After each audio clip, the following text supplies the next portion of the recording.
اور وہ حقائق کیا ہے؟ نمبر ایک یہ کہ اس کائنات کا ایک خالق ہے اور وہ ایک ہے، اور وہ تمام صفات کمال سے متصف ہے۔ نمبر دو یہ کہ انسان کی زندگی صرف یہ زندگی نہیں ہے، بلکہ ایک اور زندگی ہے کہ جس میں اس زندگی کے اعمال کے نتائج برآمد ہوں گے۔ یہ دو باتیں، اس کی زیادہ وضاحت کے ساتھ جو ہے اس کا تذکرہ آئے گا سورہ لقمان میں، جہاں حضرت لقمان کی شخصیت کا تذکرہ ہے، لیکن یہاں صرف یہ بات سمجھ لیجئے کہ قرآن کا فلسفہ یہ ہے کہ ہر انسان میں، ہر فرد نوع بشر میں جو اپنی ولادت کے وقت مسلم ہوتا ہے، حضور کی حدیث ہے کل مولود یولد علی الفطرہ ابواہ یحودانہ او ینصرانہ او یمجسانہ، ہر بچہ نوع انسانی کا فطرت اسلام پر پیدا ہوتا ہے، وہ فطرت کے اندر وہ ہدایت ودیت ہے۔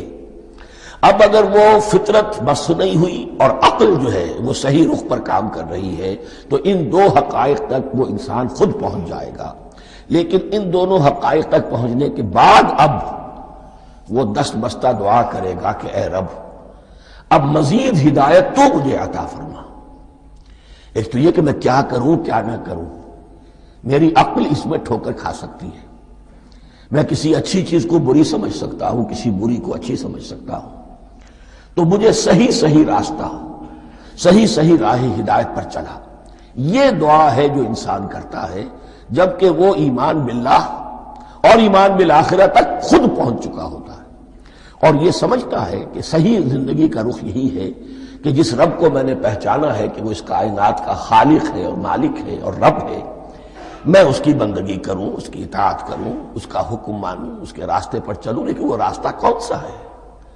اس کے لیے پھر دست بدعا ہوتا ہے کہ پروردگار تو میری رہنمائی فرما۔ یہ مقام ہے کہ جہاں آپ سمجھ لیجئے اپنے آپ کو بھی آج اس جگہ پر تصور کرتے ہوئے پھر اس سورہ مبارکہ کو پڑھیے کہ آپ اس مقام پر اللہ کے فضل و کرم سے پہنچ چکے ہیں کہ اللہ کو آپ نے پہچان لیا اور اس کی توحید کو جان لیا، اس کی جملہ صفات کمال سے آپ واقف ہو گئے، آپ یہ بھی جان گئے کہ بڑھ کر اس کے حضور میں حاضر ہونا ہے اور وہ حساب کتاب لے گا۔ پھر آپ نے یہ عہد بھی کر لیا کہ اب زندگی گزارنی ہے اس رب کی بندگی میں، اسی کی فرما برداری میں۔ اب یہاں کھڑے ہو کر آپ پوچھتے ہیں کہ اللہ مجھے وہ تفصیلی ہدایت عطا فرما، ایسا نہ ہو کہ کبھی میں کسی راستے پر چلتا ہوا کسی پگڈنڈی پر مڑ جاؤں اور وہ تھوڑی سی جو ڈیویشن ہو میرے راستے کی وہ میری عاقبت کو برباد کر دے۔ یک لحظہ غافل گشتم و صد سال راہم دور شد، اس لیے کہ ہوتا یہی ہے سیدھے راستے سے ذرا سی کوئی پگڈنڈی جو ہے تھوڑے سے اینگل پر نکلی ہے، لیکن جب چلتے جائیں گے آپ تو جتنے آگے بڑھیں گے اس پر، اس راہ صراط مستقیم سے آپ اتنے ہی زیادہ دور ہوتے چلے جائیں گے۔ یہ ہے قرآن مجید کی حکمت اور فلسفے کے اعتبار سے اس سورہ مبارکہ کا مقام۔ اب آئیے ہم بسم اللہ کرتے ہیں۔ بسم اللہ الرحمن الرحیم، شروع کرتا ہوں میں اللہ کے نام سے جو رحمان اور رحیم ہے۔ اس پر کچھ گفتگو ہو چکی ہے تعارف قرآن کے ضمن میں کہ رحمان اور رحیم دو نام ہیں کہ جو رحمت کے مادے سے نکلتے ہیں۔ رحمان میں اللہ تعالیٰ کی رحمت کا جوش، ہیجانی کیفیت، طوفانی کیفیت، اور رحیم میں اللہ تعالیٰ کی رحمت کا دوام اور تسلسل۔ یہ دونوں کیفیات اللہ کی رحمت میں بیک وقت موجود ہیں، جس کا ہم تصور نہیں کر سکتے۔ ہم سمندر کو دیکھتے ہیں، متلاطم سمندر ہے، اس میں ہیجان ہے، طوفان ہے۔ دریا کو دیکھتے ہیں کہ وہ سکون کے ساتھ چل رہا ہے، خاموشی سے چل رہا ہے، بہہ رہا ہے، بس تسلسل کے ساتھ بہہ رہا ہے۔ ہم ان دونوں کیفیات کو علیحدہ علیحدہ دیکھتے ہیں تو ہمارا ذہن ان دونوں کو بیک وقت اس کا تصور نہیں کر سکتا، تخیل ممکن نہیں۔ لیکن اللہ کی رحمت کی یہ دونوں شانیں مستقلاً ہر وقت موجود ہیں، بیک وقت، اسی لیے ان دونوں کے درمیان کہیں حرف عطف نہیں آئے گا۔ بسم اللہ الرحمن الرحیم، الحمدللہ رب العالمین۔ کل حمد، اور حمد کو ذہن میں رکھ لیجئے، حمد مساوی ہے تعریف جمع شکر۔ عام طور پر ترجموں میں ایک لفظ لایا جاتا ہے، کل تعریف اللہ کے لیے، یہ کافی نہیں ہے۔ تعریف آپ کسی شے کی کر سکتے ہیں جس میں کوئی حسن ہے، خوبی ہے، کسی بھی اعتبار سے، خواہ آپ کو اس کے حسن و خوبی سے کوئی فائدہ حاصل نہیں ہو رہا.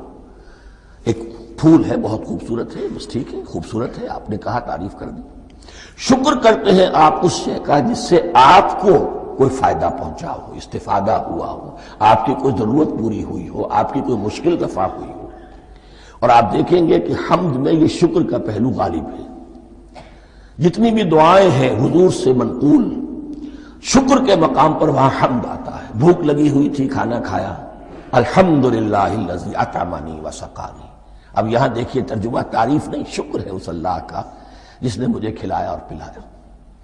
آپ بیت الخلاء سے باہر آئے، نجاستیں آپ سے دور ہو گئی، طبیعت میں انشراح ہوا، الحمدللہ الذی اذھب عنی الاذی وعافانی. وہ شکر ہے اس اللہ کا جس نے اذیت بخش چیزیں مجھ سے دور کر دیں اور مجھے عافیت بخشی.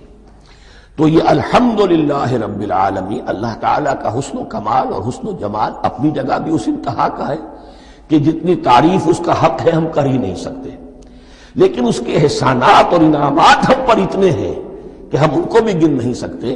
لہذا ایک ہی احساء ہم نے کر دیا الف لام کے ساتھ، الحمدللہ رب العالمین.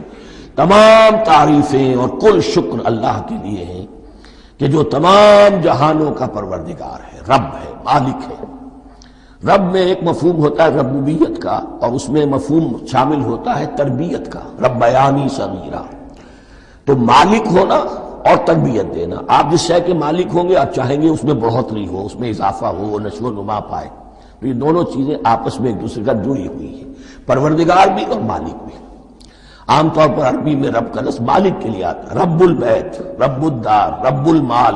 تو مالک وہاں پر ظاہر بات ہے کہ اس سے مراد کیا ہے؟ مال والا، گھر والا، گھر کا مالک. تو کل شکر اور کل تعریف اس اللہ کے لیے ہے جو تمام جہانوں کا مالک بھی ہے اور پروردگار بھی ہے. الرحمن الرحیم، رحمان ہے اور رحیم ہے. اب دوبارہ اس کی میں وضاحت نہیں کروں گا. مالک یوم الدین، یوم دین کا مختار مطلق ہے. دین عربی زبان میں کہتے ہیں بدلے کو. دناہم کما دانو کما تدینو تو دانو، یہ کہاوت ہے. جیسے اردو میں ہم کہتے ہیں جیسا کرو گے ویسا بھرو گے، کما تدینو تو دانو.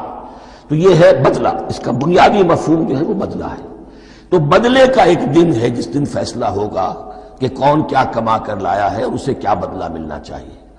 آیا اس کا برائیوں کا پلڑا بھاری ہے کہ اسے سزا ملنی چاہیے، یا اس کی حسنات اور نیکیوں کا پلڑا بھاری ہے کہ اسے جزا ملنی چاہیے، اس کا انعام اور اکرام کے ساتھ معاملہ کیا جانا چاہیے. وہ ایک دن ہے، اسے ہم یوم القیامہ کہتے ہیں.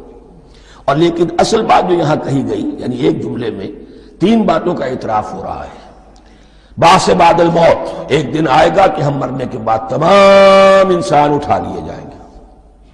پھر حساب و کتاب، پھر اللہ کے ہاں حاضری ہوگی اور حساب کتاب ہوگا. اور تیسرا یہ کہ اس حساب کتاب کے دن کا مختار مطلق اللہ ہے.